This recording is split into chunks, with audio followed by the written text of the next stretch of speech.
des armées, merci pour ta grâce, merci pour tes bienfaits. Merci au grand Dieu parce qu'à travers ce moment, nous avons vraiment besoin de toi. Besoin, au Dieu, de ton assistance pour t'écouter. Non pas seulement pour t'écouter, pour garder et le mettre en pratique. Parce que si nous écoutons et nous ne mettons pas en pratique, nous serons semblables, Seigneur, à cet homme qui a construit sa maison sur les sables. Oh Dieu, nous voulons vraiment construire notre maison sur les rocs, sur toi, Jésus. Écouter et mettre en pratique, oh Dieu, ta parole. Merci de nous parler. Merci, oh Dieu, de nous édifier. Merci, oh Dieu, de nous assister. Enlève la pensée humaine. Enlève, oh Dieu, tout ce que l'homme a préparé au nom puissant de Jésus-Christ. Amen. Amen. Donc, que notre Dieu soit béni. Donc, ce samedi, c'est le jour de notre partage biblique. Et comme thème que j'ai choisi, c'est les secrets des églises de Smyrne et de Philadelphie. Parce que nous avons vu les 7 églises. Et vous vous rappelez encore, non? Les 7 églises de l'Apocalypse. Et parmi les 7 églises, il y a 2 églises que Dieu n'a pas blâmées. Dieu a fait, sur cette église, Dieu a fait 5 reproches. Mais 2 églises, Dieu n'a pas fait de reproches. 2 églises, Dieu n'a pas blâmé. Alors aujourd'hui, nous allons comprendre quel est le secret. Pourquoi Dieu n'a pas blâmé ces 2 églises? C'est important. Parce qu'en lisant les 7 églises représentent la vie des chrétiens. C'est-à-dire Dieu, s'il a envoyé des lettres à ces 7 églises, en réalité, Dieu a envoyé des lettres à chaque aspect de notre vie. Parce que cette église, ça représente vraiment les chrétiens de toutes les générations. Donc c'est important. Pourquoi les 2 églises, là, Smyrne et Philadelphie, n'ont pas reçu de reproches? Et pourtant, quand on voit la première église, l'église d'Éphèse, c'est quand même une église qui a de bonnes choses, mais Dieu a reproché encore quelque chose. Donc c'est ça un peu notre thème d'aujourd'hui. Donc nous allons ensemble voir pourquoi ces 2 églises n'ont pas eu de blâme. Quel est le secret de ces 2 églises-là? Donc sans tarder, nous allons prendre nos Bibles. Donc, on va voir. Donc, la première église, c'est l'église de Éphèse. La blâme que cette église avait reçue, c'est quoi? Cette église avait perdu son premier amour. La deuxième église, c'est l'église de Pergame.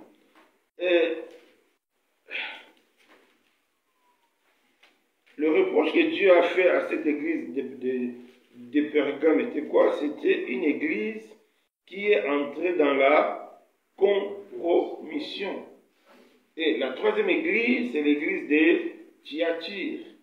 Blâme que cette église a fait, c'est quoi? C'était la négligence, c'est-à-dire cette église qui était bien, mais à laisser, à négliger. Et la quatrième église, c'était l'église de Sardès. Quel est le reproche que Dieu a fait à cette église? C'est l'hypocrisie. Une église qui a double face, une église qui semble vivante, mais au fond, elle est morte. Et la cinquième église, non, la cinquième église, non, sixième église, c'était la Philadelphie. Dans cette église-là, Dieu n'a fait aucune reproche. Et septième église, c'était l'église de Laodicée. Dieu a fait des reproches. Quelle était cette reproche? C'était quoi? C'était une église tiède. Tu vois, dans toutes ces églises, il y a 5 reproches que Dieu a fait. Mais dans l'église de Philadelphie et de Smyrne, Dieu n'a pas fait de reproches. Donc, sans tarder, nous allons lire la lettre à ces 2 églises-là pour comprendre. Donc, on va prendre nos Bibles dans le livre Apocalypse, chapitre 2, versets 8 à 11.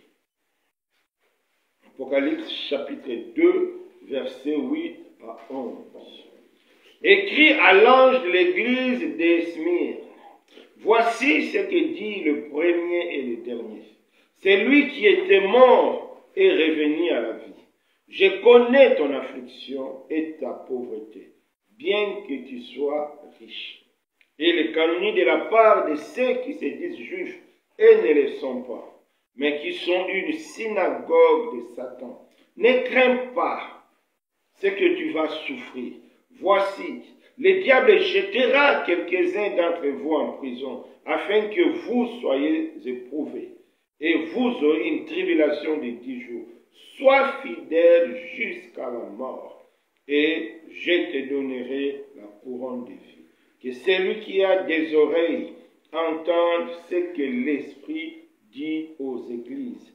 Celui qui vaincra n'aura pas à souffrir la seconde mort. On va prendre l'église de Philadelphie, Apocalypse chapitre 3, versets 7 à 13. On va lire la parole du Seigneur. Écrit à l'ange de l'église de la Philadelphie.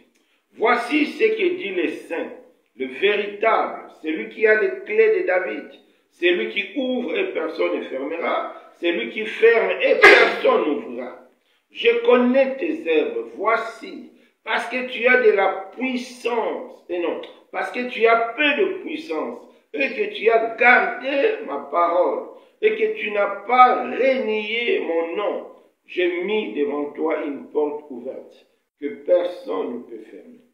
Voici, je te donne quelques-uns de ceux de la synagogue de Satan, qui se disent juifs et ne le sont pas, mais qui mentent. Voici, je les ferai venir se prosterner à tes pieds et reconnaître que je t'ai aimé. Parce que tu as gardé la parole de la persévérance à moi. Je te garderai aussi à l'heure de la tentation qui va venir sur le monde entier pour éprouver les habitants de la terre. Je viens bientôt, retiens ce que tu as, afin que personne ne vienne et prenne ta couronne. C'est lui qui vaincra, je ferai de lui une colonne dans le temple de mon Dieu, et il n'en sortira plus. J'écrirai sur lui le nom de mon Dieu et le nom de la ville de mon Dieu, de la nouvelle Jérusalem qui descend du ciel, d'auprès de mon Dieu, et mon nom nouveau. C'est lui qui a des oreilles, entende ce que l'Esprit dit aux églises. Donc, on a vu là, c'est des églises. Quel est le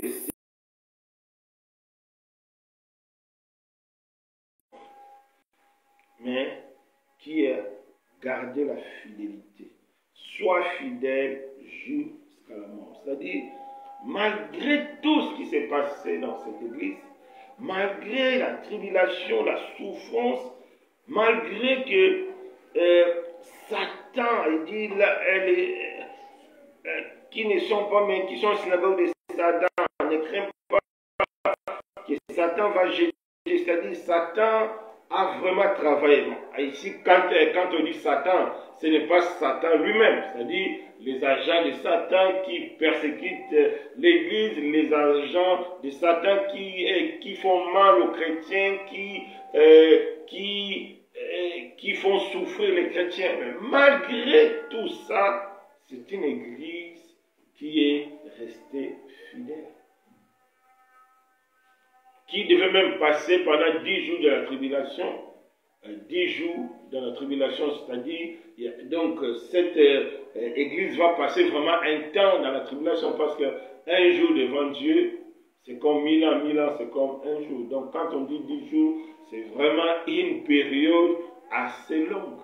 Mais cependant, c'est des églises, je pense que nous n'aurons plus raison de se plaindre devant Dieu. Nous n'aurons plus des excuses pour dire que non, Seigneur, tu vois, nous sommes au Maroc, tu vois, nous sommes au Congo, nous sommes au Gabon, nous sommes en France. Non, parce que c'est des églises ont vécu aussi dans des périodes difficiles. Mais leur secret était, ils ont gardé la foi. Ils ont gardé la parole de Dieu. C'est ça la foi. C'est-à-dire faire confiance à Dieu. Faire confiance à Dieu que c'est Dieu qui est leur sécurité. C'est très important parce que dans la tribulation, quand ça chauffe, des fois chacun veut se créer sa propre sécurité. Mais ici, les deux églises ont gardé foi. Donc elles ont gardé la parole de Dieu. C'est-à-dire, le secret de ces deux églises, c'est la foi en Jésus. C'est pareil pour nous, mes bien-aimés. Quel que soit le moment difficile qu'on peut passer, quels que soient les temps difficiles, nous devons garder la foi. Parce que c'est par la foi que Dieu nous viendra en aide. Parce que quand tu mets foi, quel est le secret qui se cache derrière la foi? C'est-à-dire, c'est lui qui place la foi en Dieu, laisse sa protection entre les mains de Dieu. Laisse son avenir entre les mains de Dieu. Donc, laisse ses combats entre les mains de Dieu. Parce que toi, tu places que la foi, tu places que la confiance. C'est pourquoi pour l'église de Sémine, le Seigneur a dit, tu es pauvre. Et pourtant, tu es riche. Physiquement, l'église était pauvre. Donc, physiquement, l'église passait par des moments difficiles. Mais pourquoi le Seigneur a dit que et pourtant tu es riche? Parce que spirituellement, cette église comptait sur le Seigneur. Même si les choses ne vont pas, même si on ne comprend pas certaines choses dans la vie, nous devons garder foi en Jésus. Parce que quand tu gardes foi en Jésus, Jésus devient ta richesse. C'est-à-dire, Jésus va intervenir parce qu'il est fidèle. C'est comme Pierre et Jean. Quand la personne qui était infirme devant à côté du temple, les gens venaient déposer de l'argent. Mais Pierre et Jean, ils n'avaient pas d'argent liquide. Mais ils avaient une monnaie qui est plus importante, qui a plus de la valeur que toutes les autres monnaies matérielles. C'était quoi? C'était la foi en Jésus. Ils ont dit, nous n'avons on n'a rien, mais tout ce que nous avons, et nous donnons au nom de Jésus. Et donc la foi, ils ont mis foi au nom de Jésus. Même quand les gens ont dit que même Pierre, quand les gens voulaient élever Pierre et Jean, Pierre a dit non, non, ce n'est pas nous. Le Messie guérit au nom de Jésus, ce n'est pas nous. Nous avons seulement mis notre confiance en Jésus et Jésus a fait ce que nous ne pouvons pas le faire. C'est ça la foi. C'est-à-dire, la foi permet à Dieu d'agir dans nos vies là où nous sommes incapables. La foi permet à Dieu de contrôler, de garder notre vie, d'intervenir là où nous sommes incapables d'y intervenir. C'est ça la foi. C'est-à-dire, c'est lui qui place la foi en Dieu, donc donne le contrôle de sa vie. C'est pourquoi quand on voit dans le livre de Matthieu 5, parmi les béatitudes, qui était la première? Matthieu 5. Matthieu 5.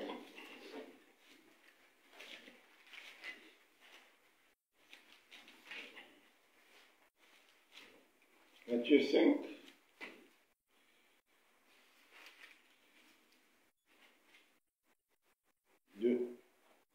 De 1 à 3, qu'est-ce que la Bible nous dit? Voyant la foule, Jésus monta sur la montagne. Et après qui se fit assis, ses apôtres s'approchèrent de lui, puis, ayant ouvert la bouche, il les enseignait et dit, heureux le pauvre en esprit, car le royaume des cieux est à eux. Le pauvre en esprit, c'est-à-dire, c'est des personnes qui ne comptent que sur le Seigneur. Ça n'a rien à voir avec la pauvreté matérielle, non. C'est-à-dire, avoir la foi ne veut pas dire on peut manquer. Non, donc avoir la foi veut dire que tu considères que c'est Dieu, même si matériellement tu es riche, mais tu considères que c'est Dieu. C'est comme le roi David. Il était roi, il était riche. Mais quand Dieu a dit que non, ce n'est pas à toi de construire, qu'est-ce qu'il a dit? Qu'est-ce qu'il a dit à son fils? Il dit, voici tout ce que j'ai préparé dans ma pauvreté. Et pourtant, un roi n'était pas pauvre. Pourquoi dans la pauvreté? Parce qu'il a compris que tout ce qu'il a appartient à Dieu. Ce qui nous pose problème aujourd'hui parce que nous comptons sur les choses que nous possédons. Au lieu de compter sur la foi, nous comptons. Même si tu as, mais compte sur la foi. Comme le roi David. Il avait le matériel. Il avait l'argent. Il avait tout. Mais il dit que non, dans ma pauvreté, c'est-à-dire, ce n'est pas moi, mais c'est Dieu. Même Salomon, quand il a fait ces sacrifices-là extraordinaires, lui-même, quand on lit ça donc sa prière, il était dans l'étonnement. C'est-à-dire, pour dire que tout ce que nous avons donné, en réalité, Seigneur, c'est à toi. Donc, c'est très important. Donc, le secret de ces deux églises, c'était la foi. Donc, ces deux églises comptaient sur le Seigneur. Parce qu'ils vivaient des moments difficiles, ils vivaient des combats terribles. Donc, même matériellement, il y avait des soucis. Socialement, il y avait des soucis. Sur le plan sécuritaire, il y avait des soucis parce qu'il y avait une menace réelle, c'est-à-dire des faux chrétiens, c'est-à-dire des faux serviteurs, les juifs et les pharisiens menaçaient ces églises-là parce qu'eux, ils étaient dans la vérité. Mais eux, ils ont gardé la foi. Donc, ils étaient pauvres en esprit. C'est très important, mes bien-aimés, dans notre période, notre temps aujourd'hui où l'argent devient de plus en plus maître, où le matériel prend toujours le place, nous devons faire très attention. Nous devons laisser Jésus diriger nos vies. Même si nous possédons matériellement de l'argent, matériellement de voitures, tout ça, mais nous devons toujours nous dire que non, nous sommes pauvres. C'est-à-dire pour nous permettre de bien utiliser ce que nous avons pour la gloire de Dieu. Parce que celui qui se dit pauvre, c'est-à-dire qu'il n'a pas trop de ressources. Donc il va utiliser ses ressources d'une manière bien précise, d'une manière bien contrôlée. C'est ce que Dieu fait, c'est-à-dire laissons tout ce que nous avons sous le contrôle de Dieu. C'est important, les bien-aimés, en ces temps difficiles. Donc, notre sécurité, c'est Dieu.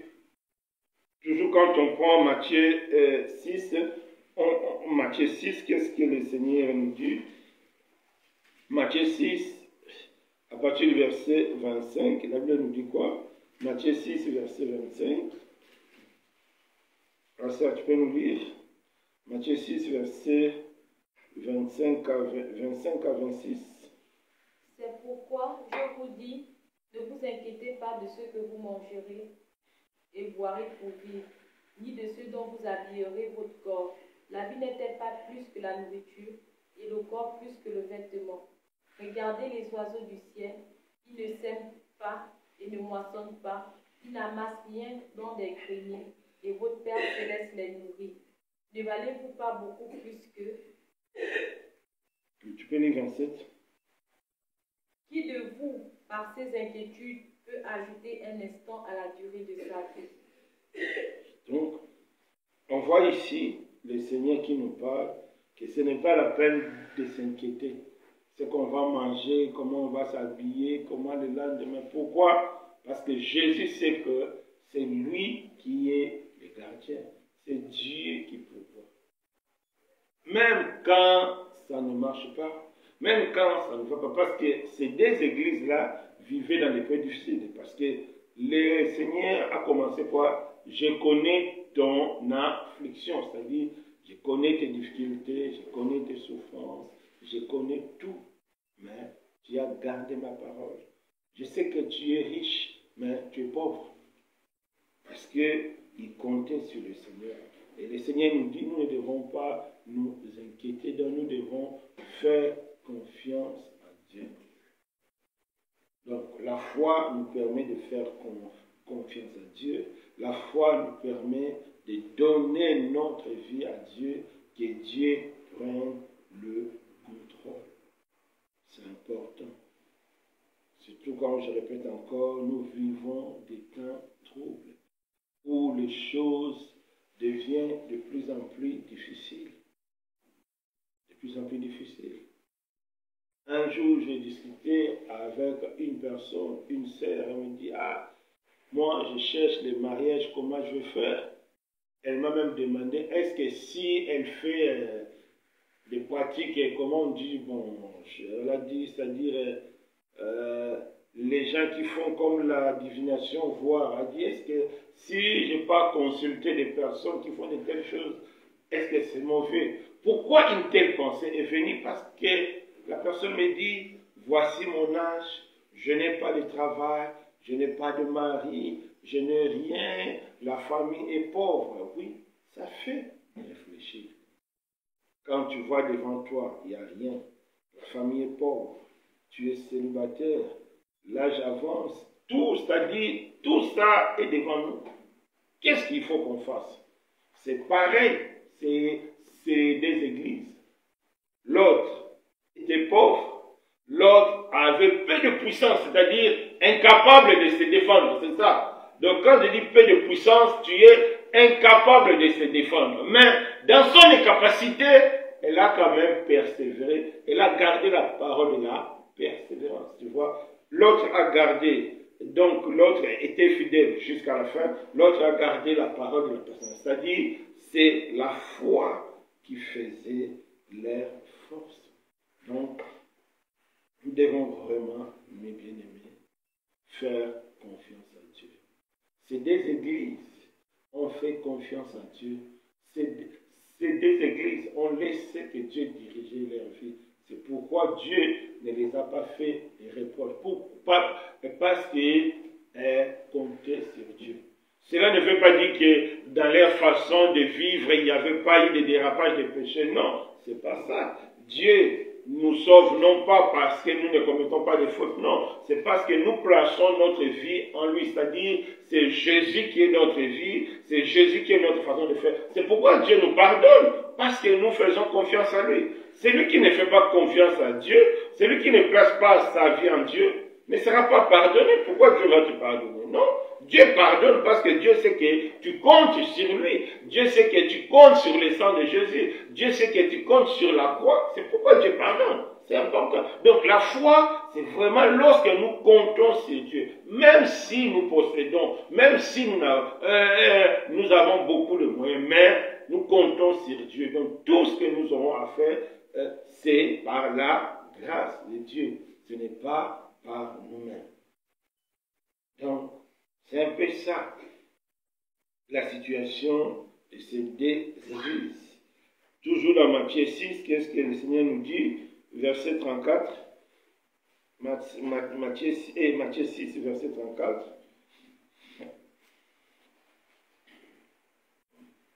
Matthieu 6, verset 34.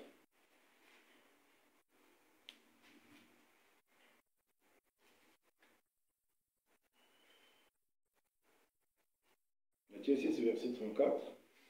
Il est écrit, ne vous inquiétez donc pas du lendemain, car le lendemain aura soin de lui-même. Donc, notre lendemain, Dieu connaît l'homme. Dieu, c'est lui qui a fait l'homme. Mais si Dieu nous dit de telles paroles, parce que Dieu sait de quoi il est capable. Donc, le lendemain, c'est Dieu qui forme le lendemain. Quel est l'avantage que les chrétiens ont? Parce qu'aujourd'hui, nous voyons dans nos pays, il y a des prévisions politiques, économiques, météorologiques, mais souvent, ça ne donne rien du tout. Qui avait prévu le corona? Personne. On a des inondations dans nos pays, il y a des coups d'État, de guerre. Qui avait prévu ça?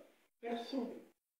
Mais les gens qui se confient à Dieu, Dieu savait que ces choses allaient arriver. Et Dieu marche avec ses enfants en fonction de ces événements-là futurs. C'est ça l'avantage de vivre avec Jésus. Donc, toi, tu es là, tu ne sais pas ce qui va arriver demain, mais Dieu sait ce qui va arriver demain. Donc, dès aujourd'hui, Dieu est prophètes. Donc, ça dit, chaque jour, Dieu nous prépare pour mieux affronter notre élan demain. C'est pourquoi nous devons vraiment suivre le modèle de ces deux églises, vivre par la foi. C'est les deux églises aussi qui seront enlevées. C'est le modèle de ces deux chrétiens-là qui seront enlevés. C'est-à-dire les chrétiens qui sont pauvres, les chrétiens qui ne sont pas forts, mais qui sont riches en Jésus, qui sont forts en Jésus. C'est pourquoi ils seront enlevés, ces deux types de chrétiens. Donc ces deux églises sont là vraiment pour nous montrer que c'est possible de retourner à notre premier amour. C'est possible de ne pas vivre dans la compromission comme Pergame. C'est possible de ne pas vivre dans la négligence comme Sardès. C'est possible de ne pas être tiède comme Laodicée. C'est possible de ne pas vivre comme Thyatire.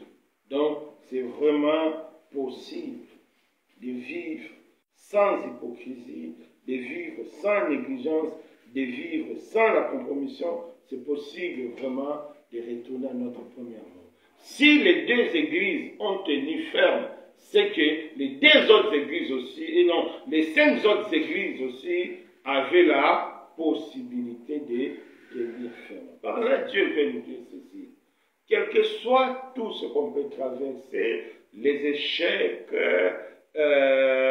les erreurs, les chutes, c'est possible de retourner par la foi et de lui être agréable.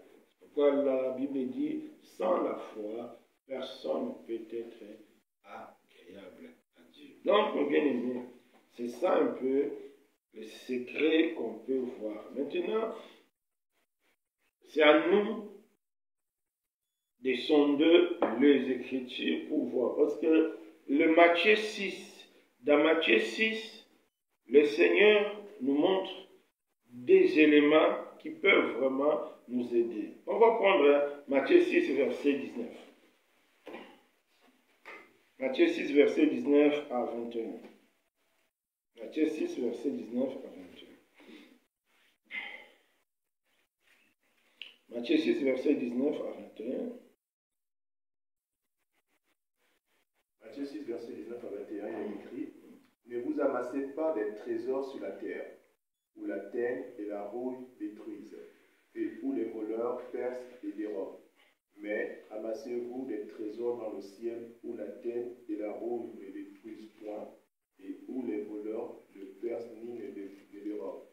Car là où est ton trésor, là aussi sera ton cœur. » Donc, ici, le Seigneur nous dit, nous ne devons pas amasser les trésors sur cette terre, parce que tout ce qu'on amasse sur cette terre est sujet d'être dégradé, d'être perdu un jour. C'est ça le problème de l'Église ou bien des chrétiens d'aujourd'hui, c'est la terre.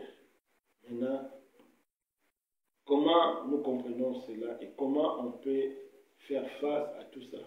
C'est-à-dire, nous ne devons pas amasser. Ce n'est pas que nous ne devons pas manger ou bien acheter une maison, non. Ici, c'est-à-dire, Dieu nous met en garde que nous ne devons pas compter sur les choses de la terre. Pourquoi? Parce qu'un jour, tu n'auras plus, on voit, la reine d'Angleterre, elle était parmi les plus riches du monde. Elle est partie, pas même avec une livre. Les parents là, seulement laissé avec une petite bague, mais elle-même, elle ne sait même pas là où il est, si elle a une bague. Aujourd'hui, les gens parlent de iPhone 6, 13 ou 14 ou 15 ou 16. C'est lui qui a créé ça. Il est mort. Il a laissé combien? C'est plus de 4 milliards. Tu vois? Donc, les choses de ce monde-là, nous ne devons pas amasser. C'est-à-dire, nous ne devons pas compter sur ça comme c'est ça. Dieu n'est pas contre le travail. Hein? Dieu n'est pas contre qu'on puisse avoir de l'argent. Mais c'est que Dieu est contre que nous puissions compter sur ça. C'est-à-dire, comme ce que Dieu nous a appris les dimanches passés, comme l'homme riche. L'homme riche comptait sur ses biens. C'est-à-dire, il ne voulait pas écouter Dieu. Il travaillait en fonction de ses biens. Et nous avons vu sa finalité. Il a fini où? En enfer. Le séjour de mort pour aller en enfer. Donc c'est très important. Donc c'est vraiment à nous de réfléchir. Quelles que soient les difficultés, quel que soit le temps qu'on peut passer ici, nous devons compter sur Dieu. C'est vrai, des fois c'est difficile. Des fois c'est vraiment difficile. La fois passée, je parlais avec, c'est tout, les sœurs sont beaucoup exposées pendant les moments de difficultés. La personne me dit que non, un homme lui propose de prendre en charge toutes ses charges, mais de rester avec elle comme, c'est-à-dire même s'ils ne sont pas mariés, mais la personne s'engage à prendre en charge. Tu vois, toi tu n'as rien. Tu n'as pas de travail, mais il faut payer sa maison. Quelqu'un vient te faire une telle proposition. Vous voyez comment Satan fait des propositions indécentes. Et la seule manière de résister, c'est la foi. C'est vraiment de garder la foi comme cette église. Parce que cette église était menacée. Satan était là en œuvre. Synagogue de Satan, les Juifs, c'est-à-dire, c'est l'image des faux chrétiens. C'est l'image des persécutions. Tout ça. Mais nous devons tenir ferme. Aujourd'hui, étant jeunes, aujourd'hui nous vivons. Combien de tentations ne sont-elles pas devant nous? Nous devons résister. Donc, nous ne devons pas amasser, c'est-à-dire nous devons faire très attention, mais nous devons plutôt amasser les trésors dans le ciel. C'est quoi amasser les trésors dans le ciel? Là maintenant, je vais vous laisser. Comme j'allais dire, on va partager. C'est quoi amasser les trésors dans le ciel? Mes frères, les trésors dans le ciel. Dieu nous dit de ne pas amasser sur la terre, mais amasser dans le ciel. Qu'est-ce que Dieu veut nous dire par là? Amasser les trésors au ciel, mais pas sur la terre. Qu'est-ce que Dieu veut nous dire par là? Hein, Myriel? Dieu a dit, n'amasse pas ici, mais amasse dans le ciel. Donc, qu'est-ce qu'on comprend par là? Dieu, nous ne devons pas amasser sur la terre, mais amasser au ciel. C'est-à-dire, Dieu veut nous dire tout simplement que nous devons faire, tout ce que nous allons faire ici doit être conforme à ce que c'est-à-dire des bonnes œuvres. Avec l'argent que Dieu t'a donné, tu peux amasser les trésors dans le ciel.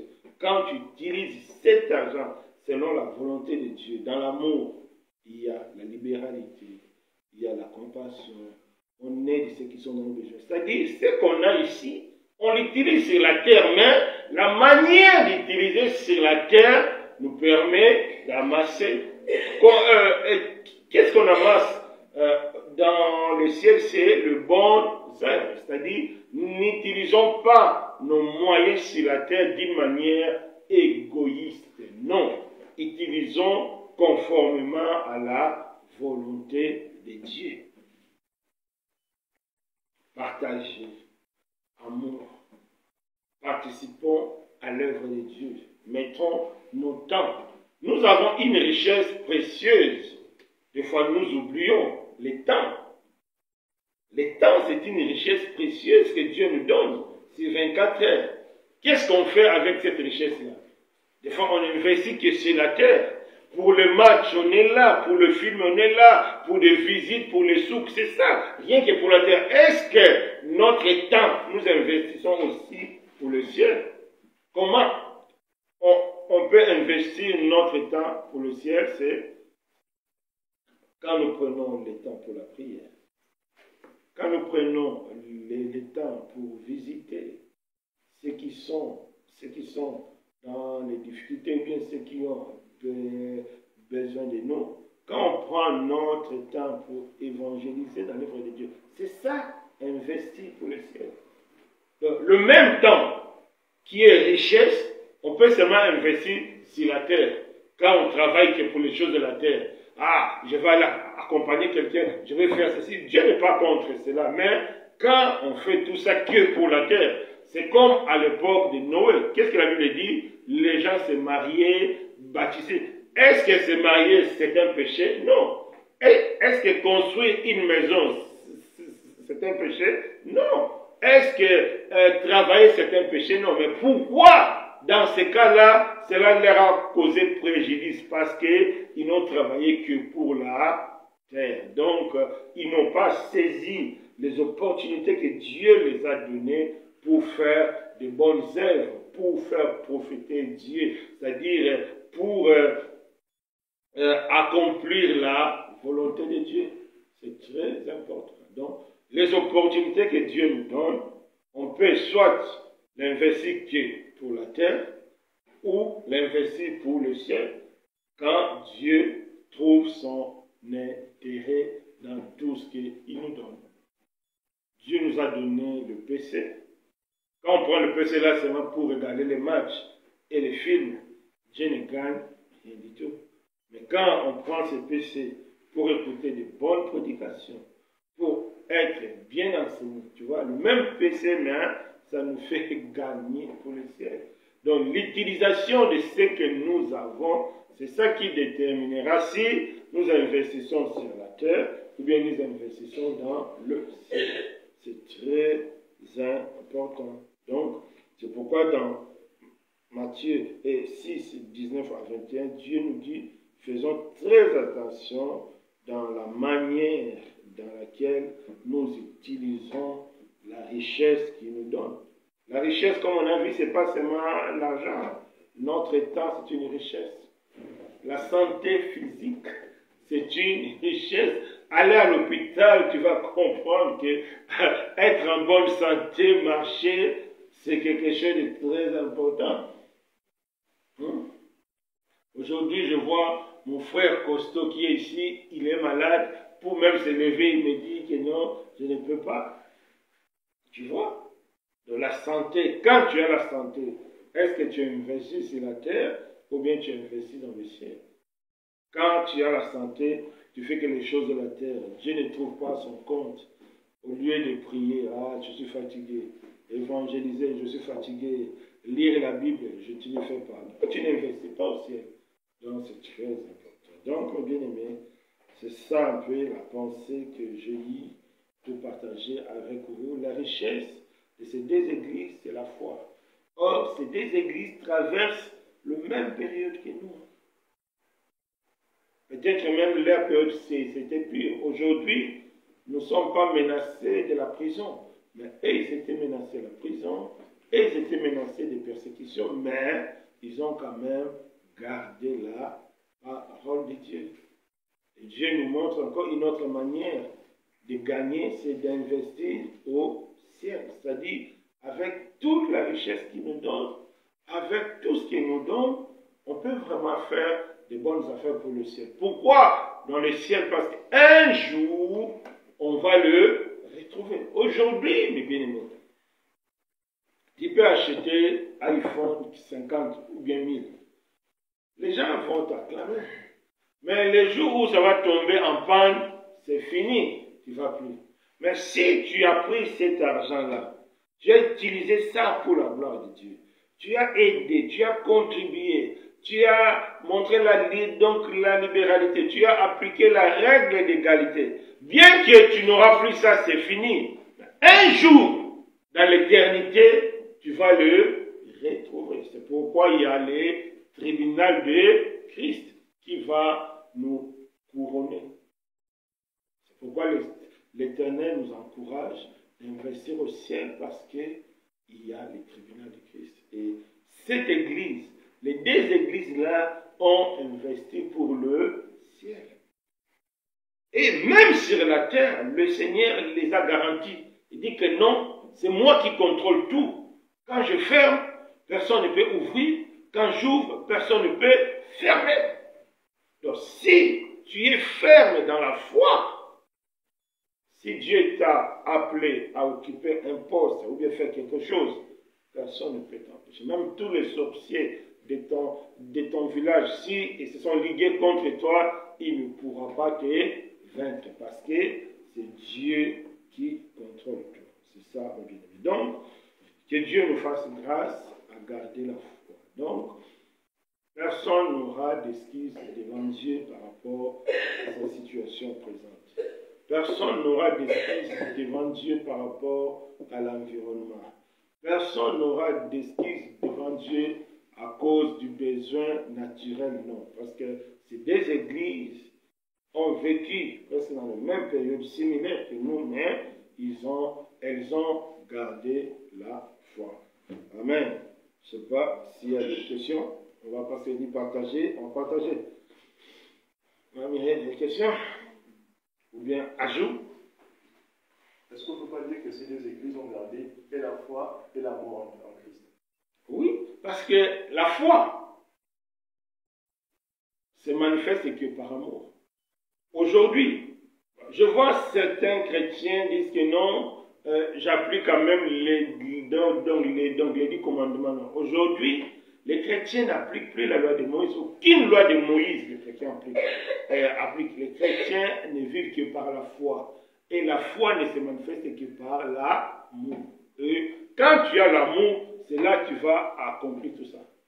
C'est l'amour. La foi ne se manifeste que par amour. Par amour. Parce que j'aime Dieu, je contribue à son œuvre. J'aide mes frères et ceux qui sont dans le besoin. J'annonce l'évangile. Je contribue à l'avancement de la foi des autres. Pourquoi? Parce que j'aime Dieu, parce que j'aime mon prochain. C'est ça. Donc, tout tourne autour de l'amour. Parce que j'aime Dieu, je garde la foi. Parce que je sais que Dieu est là. Donc, c'est l'amour de Dieu, comme tu as dit, qui est le fondement de tout ça. Mais est-ce qu'on peut dire que l'église d'Éphèse n'avait pas de foi? Si l'église d'Éphèse avait la foi, mais sauf que à un moment donné, c'est ça l'église d'Éphèse. Peut-être c'est ce qu'on verra l'autre dimanche là. C'est-à-dire, l'église d'Éphèse avait la foi. Mais l'église d'Éphèse, bon, selon les recherches, les gens le comparent à la parabole du semeur. Les 7 paraboles de Matthieu 11. Donc, les gens le comparent un peu à la parabole du semeur. Quel était le danger de cette parabole? Il y avait la semence, mais les soucis de la vie. Comment on perd l'amour du Seigneur? C'est à cause des soucis de la vie. Elle gardait la foi, mais à un moment donné, les soucis de la vie viennent. On a perdu, c'est-à-dire Dieu n'est plus priorité. C'est-à-dire, tu t'es levé à 5 heures pour prier, pour méditer la parole de Dieu. Maintenant, à cause du travail, tu ne fais plus ça. Ce n'est pas que le travail qui t'empêche de prier, non. Normalement, le travail ne va pas nous empêcher de prier, mais parce qu'on accorde plus d'importance au travail. C'est ça qui fait. C'est-à-dire, il y a les soucis de la vie. Quand on lit la parabole du semeur, il y a les soucis de la vie, l'amour de richesse de ce monde. C'est ça qui fait que on perd notre premier amour. C'est-à-dire, on est là, on sert Dieu, mais dès qu'on sort, ça y est, c'est-à-dire, Dieu n'est plus à la première place. Dieu n'est plus à la première place. C'est-à-dire, on prie, on fait, mais Dieu n'est plus à la première place. C'est ça. Est-ce qu'il y a d'autres questions? Je n'ai plus à la première place. Donc, c'est comme l'église de Laodicée. Qu'est-ce que la Bible dit? Il est donc il est ni chaude ni froide. C'est-à-dire, comme j'avais dit là, donc, dimanche, il est chrétien, comme tout le monde, chaud. Dans le monde, il est comme tout le monde, donc il est froid. Donc chaud, froid, ça fait tiède. Donc, devant les chrétiens, tu es bon chrétien. Devant les païens, tu es un bon païen. Donc tu es tiède. C'est le péché de Salomon. Qu'est-ce que Salomon a fait? Qu'est-ce que la Bible dit? Salomon adorait le vrai Dieu de son père. Salomon adorait aussi le faux Dieu de ses femmes. Son cœur était partagé. C'est ce que la Bible dit. Son cœur était partagé, le cœur de Salomon. Il n'a pas abandonné Dieu, mais il n'a pas aussi abandonné le Dieu de ses femmes. Donc, quand tu es au temple, il est bon, il est sincère. Quand il est aussi avec ses femmes, il est bon, il est sincère. Et Dieu a dit non, ton cœur est partagé, je ne peux pas marcher avec toi. C'est ça, des fois, malheureusement, l'état que nous manifestons des fois nous-mêmes, on est vraiment partagé. Dans les seigneurs, on est zélé. Dans les autres affaires aussi, on est zélé. Et Dieu n'accepte pas ça. Dieu a dit, Dieu veut te voir, soit tu es un vrai païen, soit tu es un vrai chrétien. Quand tu es faux vrai, Dieu a dit, tu es tiède. C'est vraiment un danger que nous courons, nous tous. Sinon, surtout avec les soucis de la vie, avec l'évolution de tout ça, il y a vraiment un danger. Un jour, je parlais avec un grand frère là qui est, bon, je ne sais pas pour dire, bon, apparemment, il est seulement chrétien. De nom, il me dit, oui, Alain, tu vois, je te comprends, mais aller en Europe, ce n'est pas évident. Il dit, en Europe, ce n'est pas évident. Non, c'est ça. Donc, les deux églises là ont persévéré, même là où ce n'était pas évident, mais ils ont gardé la foi. Parce que c'est la foi qui nous permet. Quand tu es pauvre en esprit, c'est pourquoi la Bible commence à errer les pauvres en esprit, c'est-à-dire les gens qui comptent sur Dieu. Un pauvre ne compte que sur quelqu'un, parce que lui-même, il est impuissant. Donc, errer les pauvres en esprit. Quand tu comptes sur Dieu, Dieu fera le nécessaire. C'est pourquoi il a dit, il ne va pas nous abandonner au-delà de nos forces. Amen. S'il y a encore quelque chose, une question? Non? Non, on va prier. Éternel Dieu des armées, fais-nous grâce. À travers ces moments, tu as attiré l'attention de tout le monde. En ces temps difficiles, en ces temps compliqués, oh Dieu, fais-nous grâce. Fais-nous grâce, oh Dieu, d'être comme cette église de Philadelphie, comme cette église de Smyrne, qui ont gardé la foi, qui ont gardé ta parole, qui ont persévéré malgré les persécutions, malgré les difficultés. Oh Dieu, fais-nous grâce. Merci Seigneur. Aide ton assemblée à persévérer au nom puissant de Jésus-Christ. Amen. Donc, on se verra dimanche comme Dieu nous a parlé dimanche passé. On commence à midi, midi égale midi. Amen.